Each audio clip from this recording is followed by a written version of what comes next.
the quarterback, number 14, John Parker Wilson, appearing courtesy of the WHMZ group at Morgan Stanley. How are you, John Parker? Gary, I'm great, man. That was a good clip. That brings back some good memories. I honestly forgot about that game. Yeah. Big overtime win there, 2006. That was great. Yeah, that was a tough one. That game was a hard-fought football game, but Alabama came out on the right end. And the Tide looking to kind of right the ship a little bit against Ole Miss. The last couple of years have not been memorable results for the Tide, although they've bounced back each year to win the Southeastern Conference and play in the college football playoff, and then last year win the national championship. But as I like to keep saying this week, I know they don't want to pull off the hat trick. You don't want to start 0-1 again this year with a loss to Ole Miss. What's the key tomorrow, John Parker, to go over there and take care of business and get out of Oxford with a win? Yeah, I think, kind of like you said, you can't start off the season again with another loss earlier in the year like this. It's such an uphill battle for the rest of the year. You've got to rely on so many other things to happen for you to get in. Luckily, we've been lucky the past 2 years to be able to get in the playoffs and get in the SEC championship, but you'd much want to rather go out and get a win against, a good Ole Miss team. I think the keys for us winning this game is pretty simple, and Coach Saban's been talking about this week. And after, last week's kind of sloppy performance against Western Kentucky, I think the key is execution. We went out, had a lot of unforced errors last week with penalties and just kind of looking bad as the game progressed. And you can't do that against a good team in Ole Miss. So you got to go and execute, pay attention to the small details, and that's what's going to win the game this weekend. I love visiting with you from the quarterback's perspective because you can add so much insight. So I want to take you back because first we'll start with Jalen Hurts. He didn't start against USC, but he played the majority of the game. He gets his first start ever last week against Western Kentucky. In 2006, you were a first-time starter. You got a win against Hawaii, then you came back with your first conference win and conference start against Vanderbilt, but that was at home. Your first road test as a starting quarterback in the SEC was at Arkansas in a heartbreaking loss, 24-23. Even though you had some games under your belt and you had backed up Brody the year before, what is it like when you're a first-time starting quarterback, John Parker, on the road in the SEC? How was it different from anything you had experienced up to that point? Well, you haven't experienced anything like that, and you can't replicate it during practice, and you can only try to put yourself in the position of you running out of the tunnel against, in a hostile environment with people talking about your mama, talking about things you don't want to be hearing, and it's tough. I think him having at least started, or him being Jalen, having started against Western Kentucky and going through the routine of being in the hotel the night before, going through the game plan, putting in the last-second tweaks about what you're going to do tomorrow on Saturday, and then going out and experiencing it, getting off the bus, being in the locker room, all the guys looking at you when you're running out of tunnel and getting ready to kick off the ball. So it's good that he's been in that situation at least once. And it doesn't take long, to be honest with you, once you get out there and start playing. The hardest thing is from when you get off the plane on Friday night to just actually kicking off the game, kicking the ball off and getting going. I think that's where you got to just calm down, take a deep breath, and realize that you've got some pretty good guys around you and just rely on them. Visiting with John Parker Wilson on the Bud Light Hotline. He appears each week courtesy of the WHMZ group at Morgan Stanley. You've been watching Jalen Hurts this first couple of games, I'm sure, and watching him closely. I'm impressed with his demeanor, just his unflappability. I mean, he seems to, have the same look on his face, whether he just threw a touchdown pass or went 3 and out. Your impression of just his leadership and the way he carries himself during a game?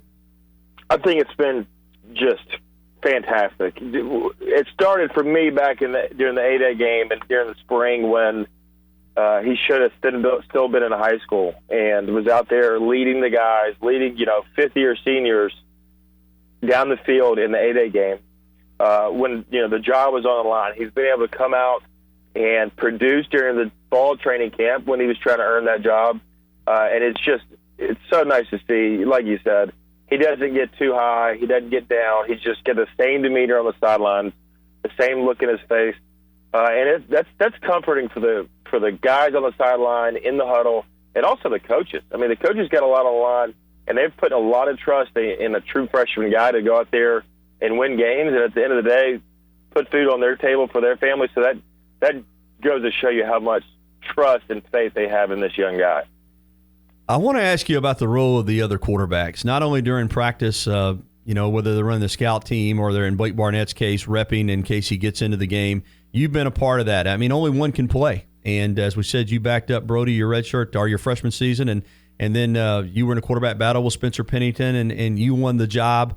What's that relationship like? How important is it that the starting quarterback have a good relationship with the other quarterbacks, and that those other quarterbacks, even though they want to play, there's no doubt about that, they buy into the team concept and do whatever they can to help prepare the starting quarterback and help prepare the team to win? Yeah, it's really tough during training camp when it's Alabama versus Alabama. We're not playing another opponent, and you're trying to win jobs. So that's when there's a lot of tension in the room, and you spend so much time together. You're great friends, but everybody's competitive. Everybody wants to play, and everybody wants to win. And it's very tough during training camp. Now, once the first game starts, it's Alabama. We're all in this thing together. It doesn't matter who's playing. We're trying to win the game.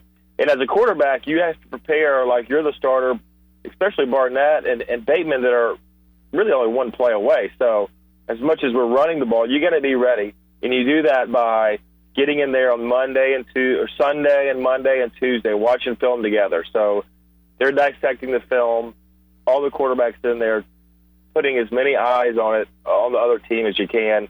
And the same thing during the game day. You're going on the sidelines, trying to figure out what they're doing new, maybe some different looks. And it's, everybody putting their arm around each other and trying to figure it out, because playing quarterback is all about winning. And whether you're the guy or not, you're just trying to get out of the game with a W. We've talked so much about Hurts. I want to get your thoughts on Blake Barnett, because let's remember, he was the first game starter. He won the job in fall camp. He came out and got the first two series against Southern Cal. Then the very next week, he's the backup. He seems to have kept a great attitude. He seems to be, I've watched him on the sidelines last week. He seems to be engaged when the offense is over there meeting with Kiffin and the position coaches. He came into the game late. That's tough, I know, to feel like you're the starter, then all of a sudden you're not, and yet keep that positive attitude. And as you said, he's only one play away from going in anyway. How impressed have you been with Barnett and the way he's handled himself? Yeah, extremely impressed, because you can't start pouting over there on the side and, cross your arms and get mad because you're not playing. Obviously, he wants to be playing. I mean, he came to Alabama to play.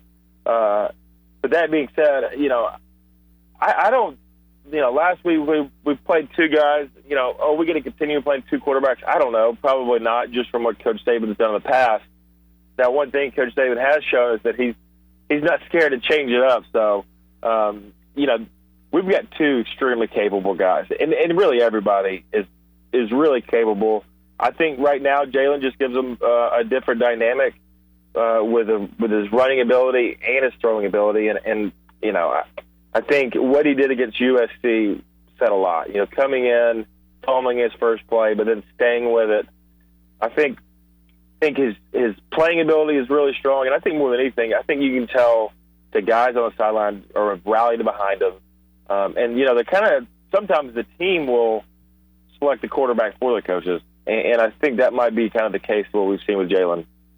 In the second segment, I want to get into some X's and O's and what Ole Miss has been able to do the last couple of years to get Alabama out of their game and cause Alabama to make some uncharacteristic mistakes. But right now, I want to talk to you about what I think is the quarterback's best friend and see if you agree, and that's a run game. Last week, we know Western Kentucky stacked the box, and Alabama made them pay. Let's be honest. They hit some big plays in the pass game and had a couple of others that, drops and one called back, or that game could have really gotten out of hand.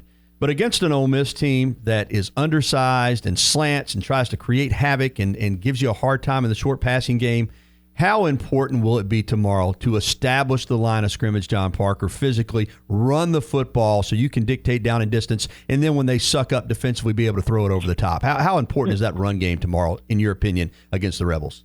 Well, I think the run game is always important, especially with a young guy playing quarterback. You want to establish the run, and that way you stay ahead of the chains and stay in manageable down and distance. The hardest thing is not being able to run the ball and saying, okay, we're going to commit to it, and then it becomes it goes from 1st and 10 to 2nd and 9, and then it's 3rd and 8. Now we're trying to throw against an elaborate defense with mixing in the crazy blitzes. So I think it's important to get the run game going. I think at the same time, though, teams in what we've seen in the first 2 games, I don't think Ole Miss will be anything different. They're going to line up and say, we're not going to let you beat us with a run. We're going to put an extra safety in the box. We're going to put big linebackers. We know Alabama wants to run the ball, and we're going to try to sell out and stop it. If that's the case, sometimes the numbers just dictate that you're going to have to throw the ball, and that just you're going to have to pull back and throw it to soften them up to run the ball.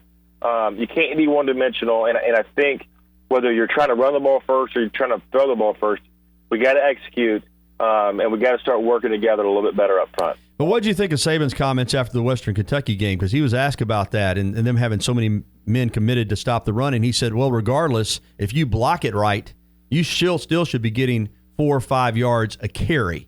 His point, I think, was that with our personnel and our backs and our line, regardless of what they do, we still should be somewhat effective in the running game. Your thoughts on that? Yeah, and I think that's going to come with more reps, more game reps. We got a new center, we've got new right tackle, we've got guys shifting around. They're still trying to figure out how to work together also. With our run game, it's a little bit different than just man up, block the guy in front of you. It's communication. It's knowing, okay, we've got to double team this nose tackle, and one of us has got to block the linebacker.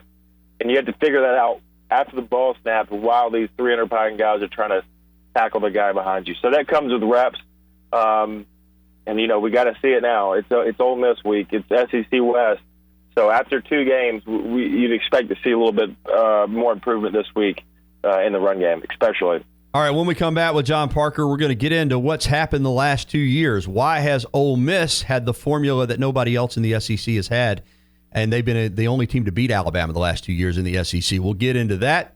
We'll also talk about a couple of other big games. John Parker Wilson appears each week, courtesy of the WHMZ Group in Tuscaloosa. They've got a team of 20 experts who work together to simplify and streamline their clients' financial lives. If you're in a situation where you have some money to invest and you want professionals that will work with you as a team, the WHMZ Group is the way to go, because we know the complexities of people's financial situations, and you want a group that has the experience and the qualifications to handle all aspects of your financial life. As I said, they're a team. They'll keep you up to date as you go. John Parker Wilson is a member of that great outfit. We'll let him talk more about it in the second segment. We'll come back with more with JPW, the quarterback, number 14, right after this. Welcome back in, everybody. John Parker connecting with Marquise Mays in 2008 against the Rebels at Bryant-Denny Stadium. Alabama hung on for dear life in that game to win it 24-20. Houston Nuts Rebels made a furious rally late. I remember a fake field goal in that game that went for a touchdown, and you guys had to hold your breath there at the end, but you did get the victory. Tough games against Ole Miss. It seems like each year, even going back, it always comes down to the wire. And, with them winning the last 2, it's just making the kickoff to our SEC play that much more exciting. And I love having these big games. This has become a pretty big rivalry for Alabama. Early on in the season, it's fun just to get everything started this week with SEC play. Yeah, it is. And let's talk about the last couple of years, because obviously the Rebels have had a formula to beat Alabama. Nobody else in the SEC has had it. Turnovers have been a big part of it. Ty turned it over 3 times there 2 years ago in Oxford, 5 times last year. If you're an Alabama fan, you're saying, well, if we don't turn it over, we're going to beat them because we only lost by 6 the last 2 games. If you're an Ole Miss fan, you're saying, well, we forced those turnovers. What's the real deal there with why Ole Miss has been able to seem to have a recipe to make Alabama make uncharacteristic mistakes? So that's it. It's all about turnovers. These past 2 games, and really any game, if you go back, if you turn the ball over 3 times, 5 times, that even, you can go ahead and count as a loss. If you turn over 3 times, your chances of winning go down dramatically. That's why we're always talking about defense of creating turnovers. The first 2 games, we created turnovers and turned them into points. A defensive touchdown is huge.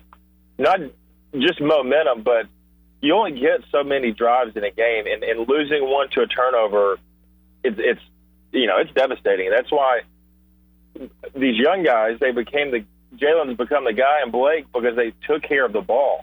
We're not turning the ball over. That's the number one thing you got to do as a quarterback. And that's why Ole Miss has been able to beat us. It's turnovers. This game and every other game for the rest of ever is going to be about protecting the ball and creating turnovers on defense. We mentioned their defense earlier, and they stun a lot. They take chances. They jump routes. I mean, they are really a aggressive defense. As a quarterback in an offensive football team, what's the game plan to try to make teams like that pay for being that aggressive? What do you look at and say, hey, we can make, if they're going to take these chances, we got to make them pay for it? Right. So kind of what we were talking about earlier with the film study and knowing the other team, you're looking at the individual players also. So you're going to know that cornerback on the right side likes to jump, an out route on third down. We've seen it. So you might do an out and up. You're going to do some double moves, mix in some misdirection in the run game to try to stop the studying defensive line. And that's really when your study and your preparation during the week comes in. And watching Coach Kiffin get the game plan going, that's something that goes into that. But it's really, you figure that stuff during the week. And I think Ole Miss has got even more of a chance to be like that because having one loss already, you don't want to get two losses. Their season's basically over with two losses for the postseason. So I think they have even more chances to be risky and to do those kind of things in this game.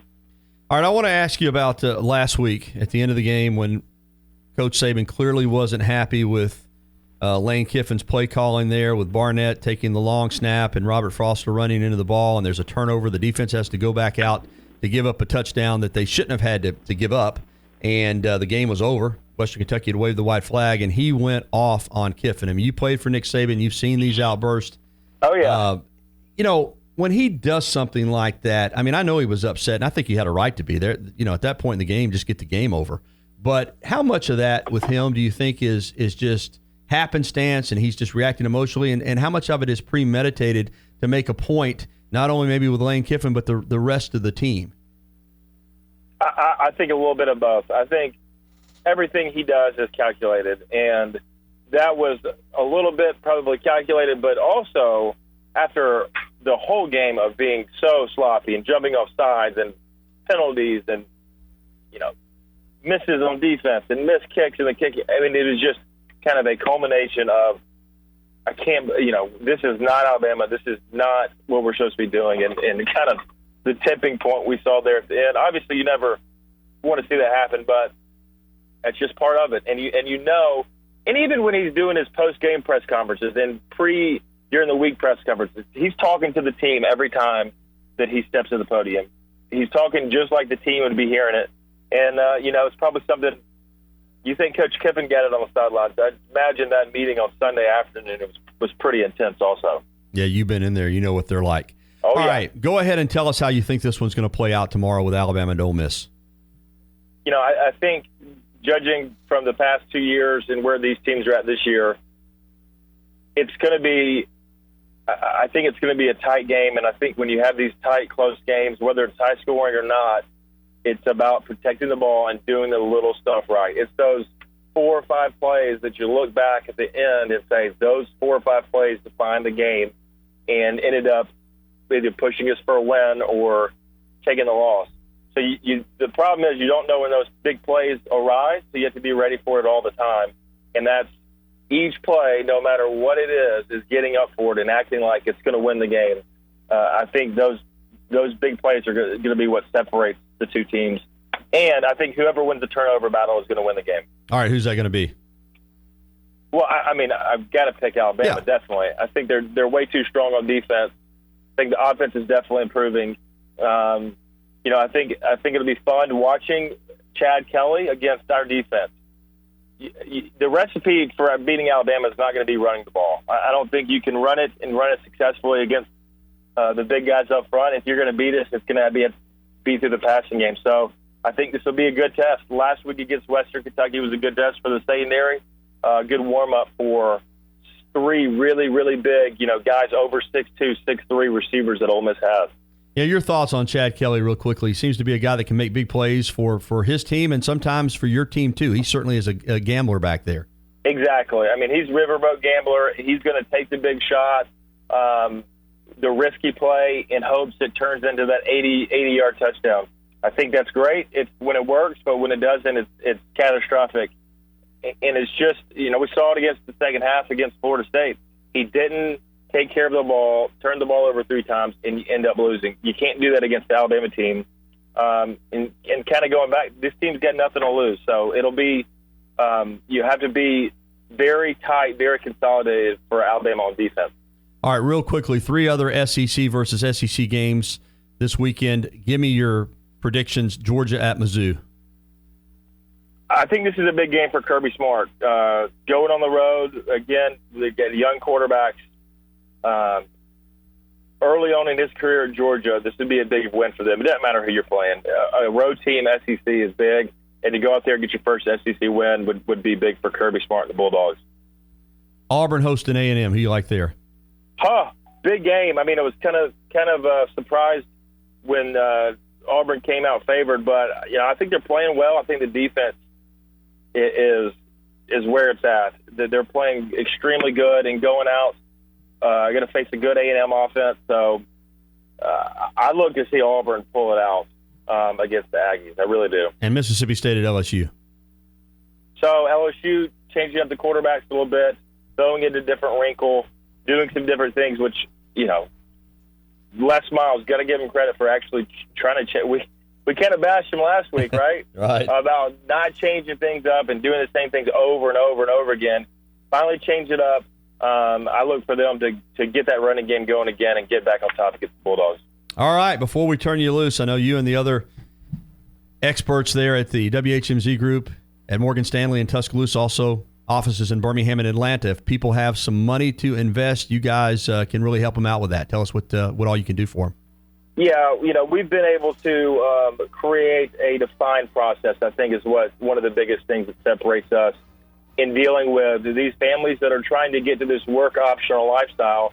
It's about having a team in place with a defined process. And it's no different than a process on the football team or in your own personal finances. You have to have a defined process in place. We've been able to do that with highly specialized and skilled people that have been in the industry a very long time and can deal with these families' complex issues, especially now with so much uncertainty in the market. It's a great time to sit down, to go over current holdings and current portfolios and get ready for that possible work optional lifestyle. Give John Parker and the other financial professionals at the WHMZ Group a call at 205-344-8443. That's 205-344-8443 to schedule a consultation today. Thank you so much, John Parker. We'll talk to you next week. Gary, enjoyed it, man. Roll Tide. All right, John Parker Wilson, appearing courtesy of the WHMZ Group at Morgan Stanley. That's going to do it for our program.